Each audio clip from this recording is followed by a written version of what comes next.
오늘 우리가 함께 묵상할 말씀은 시편 83편 13절에서 18절까지의 말씀입니다. 시편 83편 13절에서 18절의 말씀 함께 읽고 오늘 우리에게 주시는 하나님의 은혜를 함께 나누도록 하겠습니다. 나의 하나님, 그들을 바람에 굴러가는 엉겅퀴와 죽정이와 같게 해주십시오. 살림을 태우는 불길처럼, 산들을 삼키는 불꽃처럼 주님의 회오리바람으로 그들을 쫓아내어 주십시오. 주님의 폭풍으로 그들이 두려움에 떨게 해 주십시오. 주님, 그들이 주님을 간절히 찾도록 그들의 얼굴에 수치를 씌워 주십시오. 그들이 부끄러움을 당하고 영영 공포에 질려서 수치를 쓰고 멸망하게 해 주십시오. 하나님의 이름은 주이시며 온 세상에서 주님만이 홀로 가장 높은 분이심을 알게 해 주십시오. 아멘. 구약에 나오는 선지자 중에서 특이한 선지자를 한 명 뽑자면 저는 요나를 뽑습니다. 특이한이라는 말을 조금 더 분명하게 제가 표현하자면 선지자 같지 않은 이라고 좀 표현해야 할 것 같습니다. 요나는 제가 보기에는 선지자 같지 않은 선지자입니다. 그는 아수르의 수도인 니느웨로 가라는 하나님의 명령을 거역하지요. 오히려 니느웨와 반대 방향에 있는 스페인을 향해 가는 배에 올라타는 요나입니다.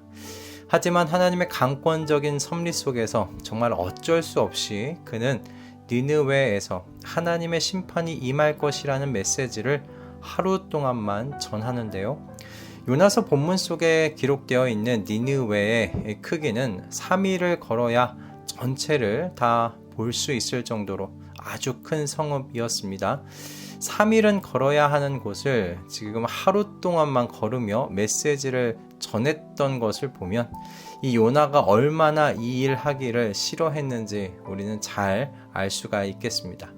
그럼 왜 요나는 이토록 니느웨에 하나님의 심판이 임할 것이라는 메시지 전하기를 꺼려했을까요? 두 가지 이유였는데요. 첫째는 아수르는 훗날 북이스라엘을 멸망시킬 원수의 나라였기 때문입니다.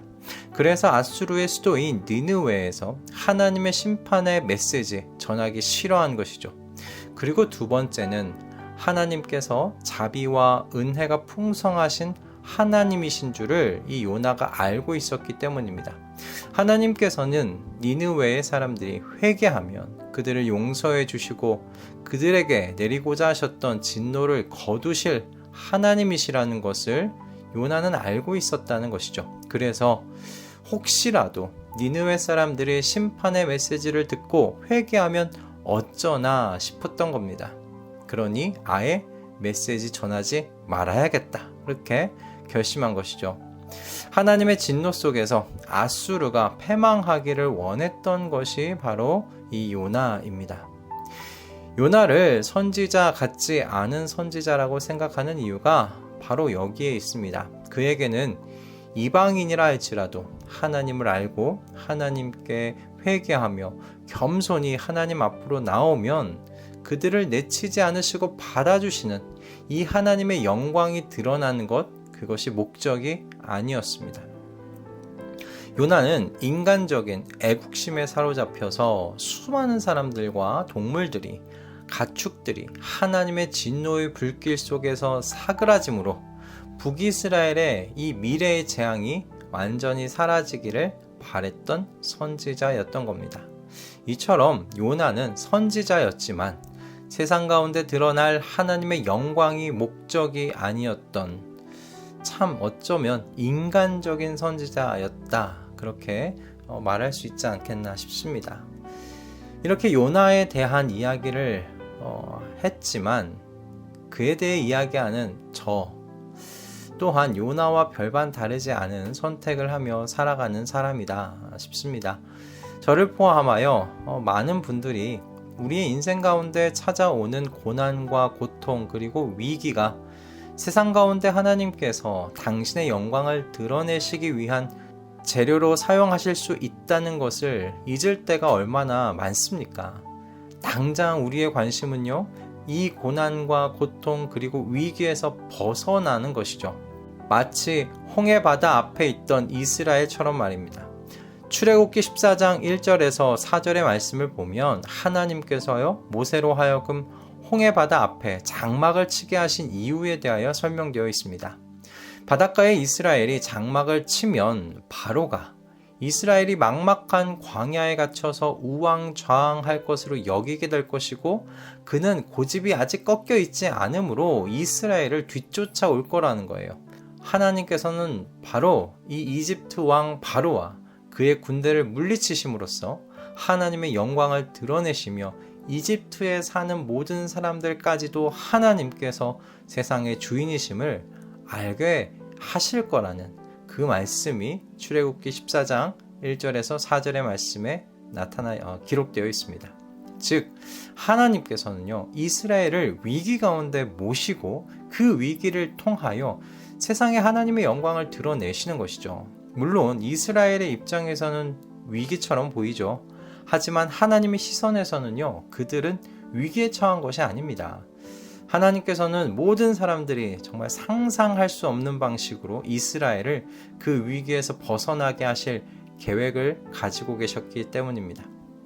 하지만 이스라엘 백성들은 자신들의 위기 밖에는 볼 수가 없었습니다. 그들의 눈은 거기까지가 한계였습니다. 그들의 뒤를 쫓아온 바로의 군대를 보자 이스라엘 백성은요, 혼란에 빠져서 모세에게 우리를 여기서 죽게 하려고 이집트에서 나오게 하였느냐고 말합니다. 이 이스라엘의 모습이 바로 저의 모습이고, 그리고 우리의 모습이 아닙니까?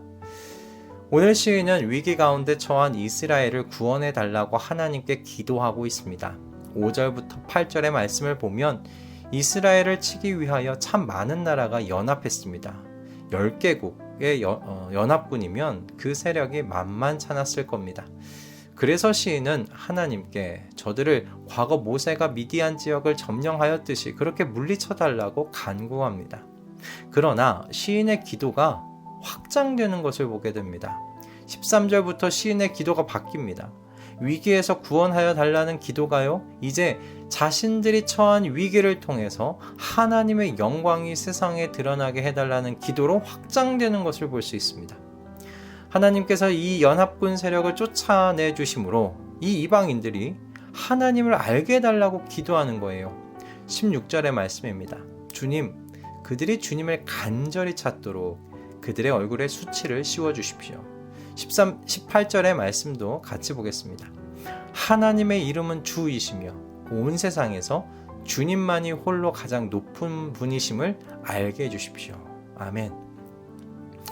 시인의 관심은 이 이방인들이 자신들의 패배를 통하여서 하나님을 알게 되기를 바라는 것이었고, 그 승리를 통해서, 이 하나님의 승리를 통하여 하나님께서 세상 중에 영광 받으시기를 원하는 것이었습니다.